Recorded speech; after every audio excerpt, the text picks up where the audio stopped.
बहुत जल्द एक वापस एक पावर सेक्टर की कंपनी का एसएमई कंपनी का आईपीओ आने वाला है, जो मेरे हिसाब से मुझे लगता है ठीक ठाक रहेगा। लिस्टिंग भी अच्छी होगी क्योंकि दिसंबर तक मार्केट भी अच्छा हो जाएगा। नवंबर के एंड में आने वाला है, 28 नवंबर के आसपास, 28 नवंबर के आसपास। वहाँ पर आपको अच्छा मार्केट, थोड़ा सा या तो मार्केट गिर जाएगी तो भी मार्केट अंडर वैल्यूड हो जाएगा, और मार्केट अगर ग्रीन रही तब तो इस आईपीओ के लिए और अच्छी बात है। एसएमई है, अभी एक एसएमई आईपीओ है जिसका 66% प्रीमियम हुआ, गिरे हुए मार्केट में भी प्रीमियम पर लिस्ट हुआ है। 24 रुपये का आईपीओ था।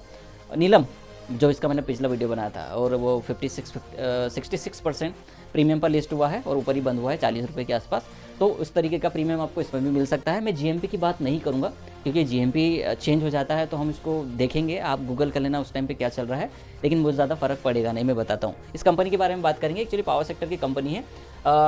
कंपनी का पूरा नाम है Rajesh power services limited, RPSL इसका फुल फॉर्म है। इसके 3 नाम हैं, ये तीसरा नाम है। इससे पहले इसके 2 नाम थे, राजेश पावर प्राइवेट लिमिटेड, और ये सिर्फ सर्विसेज प्राइवेट लिमिटेड था। फिर इन्होंने लिमिटेड हटा दिया, संशोधन 1956 कंपनी एक्ट 1956 के हिसाब से। अब इस कंपनी ने HKRP इनोवेशन लिमिटेड में इन्वेस्टमेंट किया है, जो कि IT और IoT सॉल्यूशंस देती है एनर्जी सेक्टर के लिए। ये कुछ चीज़ें हैं जो आप पढ़ सकते हैं। मेरे टेलीग्राम पर ये पूरा PDF भेजा हुआ है, आप वहाँ पर देख लेना। ये सॉल्यूशंस देती है, power grids and renewable energy, providing tools like smart feeder management system, फिर virtual feeder segregation, real time monitoring system for oil wells, और सोलर एनर्जी डाटा मैनेजमेंट। ये कुछ इनके शॉर्ट फॉर्म है, आप देख लेना।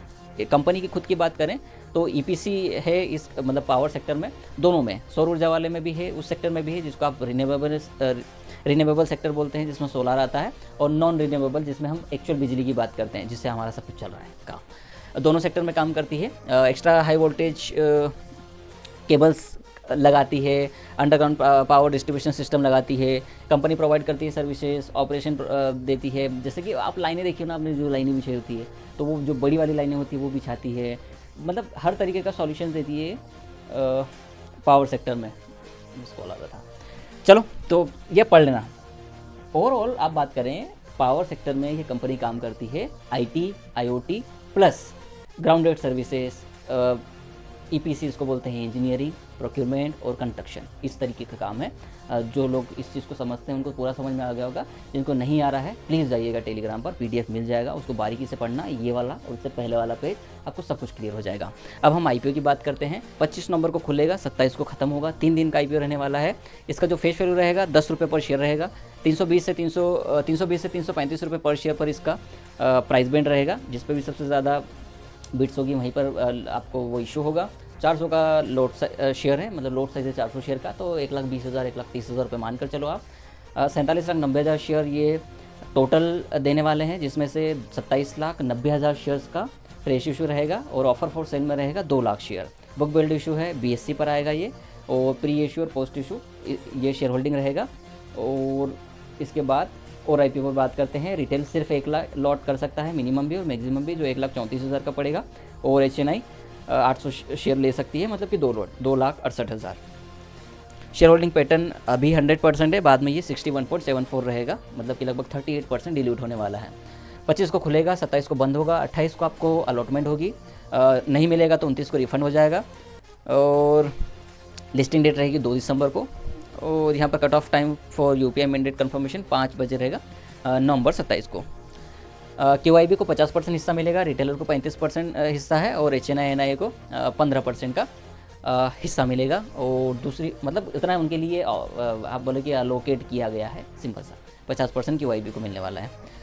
ये एंकर्स का अगर आप देखोगे तो 13,36,400 शेयर इनको ऑफर किए गए हैं, जो कि 44.77 करोड़ का है 160 करोड़ में से।